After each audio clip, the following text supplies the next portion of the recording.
Let's go to our political panel. I've got LNP Senator Amanda Stoker here with me in the studio, and Matt Thistlethwaite, Labor MP, up there in our Sydney CBD studio. Thanks both for your time today. Let's start on, well, what was it? A pretty big revelation yesterday. At the end of question time, Tony Smith revealed the timing of the by-elections. Now, you'd have to concede, Amanda Stoker, if you were sitting on the other side and you heard it was the same day as a big national conference, flights are booked, the venue's booked as well, you'd have at least a raised eyebrow, wouldn't you?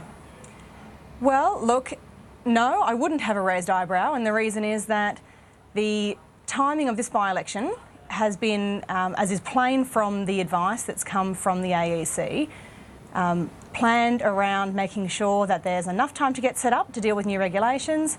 It's about making sure that we don't clash too much with school holidays, and the time involved, the gap between resignation and the ballot, is on par with the kind of gaps we've had in past circumstances.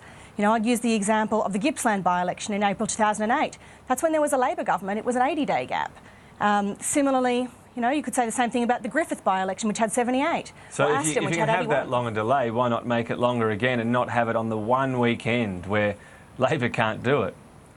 Look, they've just acted in accordance with the advice about what would be the most optimal in terms of maximising how this works for voters and their convenience, and really that's the priority. So you don't see any reason why Labor would be a bit upset though at the timing? Look, it might be inconvenient.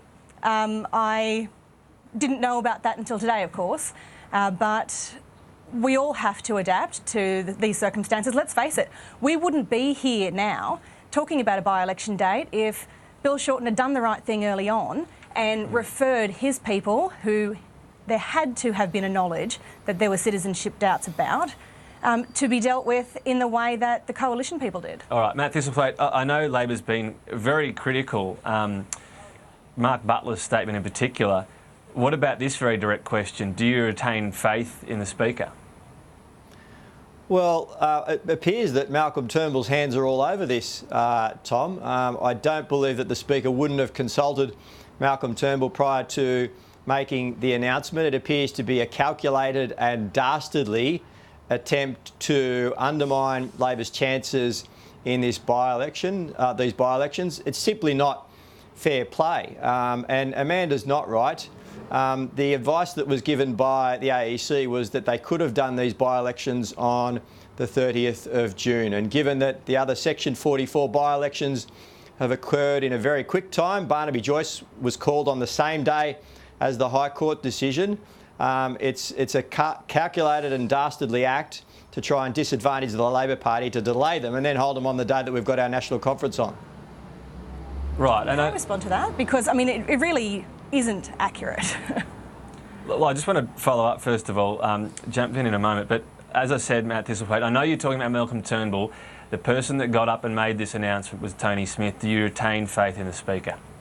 We're not calling for the Speaker to resign or anything like that, but it would be good to know whether or not... So that's a yes, to have faith? Yeah, look, we're not calling for the Speaker to resign. It would be good to know if he did consult Malcolm Turnbull or Christopher Pyne about this decision, because it appears to be calculated to disadvantage the Labor Party and our chances in these particular by-election. There's no explanation for the delay, Tom, and the notion that the AEC advised... There is some, though. Well, the AEC said that they could do it on the 30th of June. Now, given that you've got important issues going through the Parliament, why wouldn't you call it for the 30th of June so you can get them over and done with in a quick period of time, as you've done in the past when these circumstances have come up with Barnaby Joyce, with other members of the coalition in their by-elections? All right, Amanda, I'll let you respond before we move on. Well, the AEC gave really good reasons as to why the 30th of June wasn't the optimal date, and that's centred around the fact that you've got 5 by-elections happening across 4 states in circumstances where there's a new regulation being brought in to try and prevent us having these Section 44 problems again. Now, the major parties might be able to adapt to those additional requirements quickly, but we've got to also be fair to those that are coming from the smaller parties and from the independents who don't have the same kind of resources. And if we don't get this right up front, we're going to be in the same position again down the track when people haven't been able to make sure they tick all the Section 44 boxes before they nominate. All right, even though it seems to be, well, not necessarily compulsory to fill that out, but I take your point. We don't want this happening again. I do want to move on. A couple other topics. Interesting in the news today, Qantas has been given an extension to its time to fulfil an edict by China that it can no longer recognise Taiwan on its website. So if you're booking and you have the drop-down menu, it doesn't say that you're going to Taiwan or that Taiwan owns Taipei, for example. Matt Thistlethwaite, what do you think of this? Is this bullying by China on Qantas?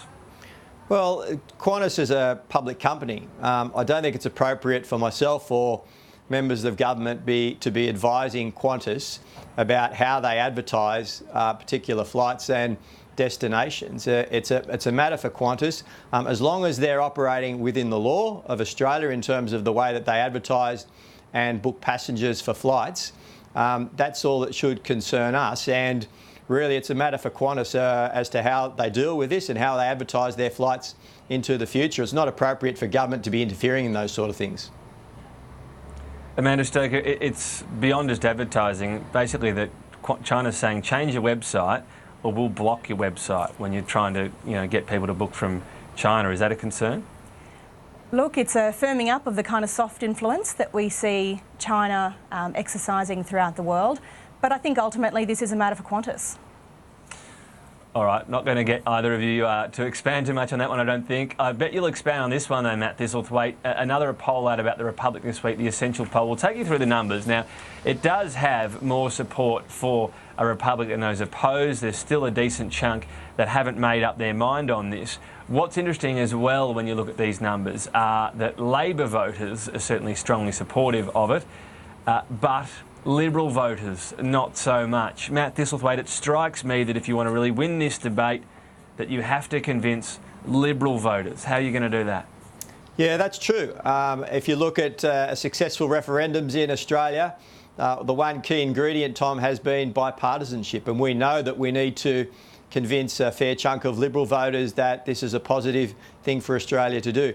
The great thing out of the poll that was published earlier this week is, despite the royal wedding being on last week, support for an Australian Republic had grown. It had grown from 44% to 48%. That's a positive sign. Really what we need is some leadership. You can't get a referendum up, you can't get positive change like this up without the support of a Prime Minister and the active advocacy of a Prime Minister.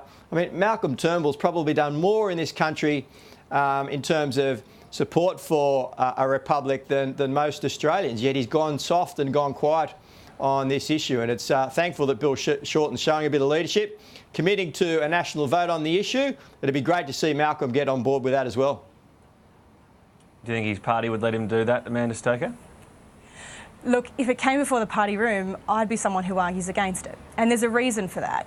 I mean, no system of government has delivered more stability, more prosperity and more peace than the constitutional monarchy system we have here in Australia.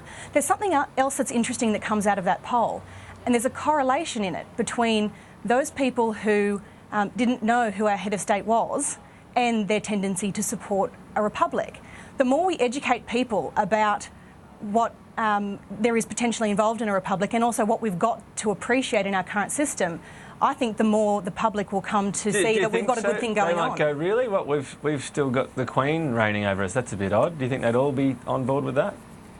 Look, I think most people can, when they have the opportunity to have all the facts before them, see that the stability that comes from constitutional monarchy is a really good thing to balance against the change and dynamism of the political side of things. All right. Can I just respond to that, Tom? Yeah, very quickly, Matt. The research indicates that that's not true at all. In the Constitutional Convention, when they got a group of undecided voters together and explained the pros and cons of changing, more supported change. And it's demonstrated in numerous research that the more people understand about our Constitution, the fact that the Queen is our head of state, the more they want change, because they want an Australian in the gig. Let's face it, in this day and age, an Australian's capable of doing this job. Why on earth wouldn't we have someone that's Australian, that represents us ahead of every other nation in the world as our head of state? I guess the one thing it'll do would stop the Barmy Army teasing us at the cricket and singing God Save Your Queen, but certainly would. Maybe not the best reason to create an entire new system. Matt Thistlethwaite, Amanda Stoker, thanks for your time today. Thank you. Thanks, Tom.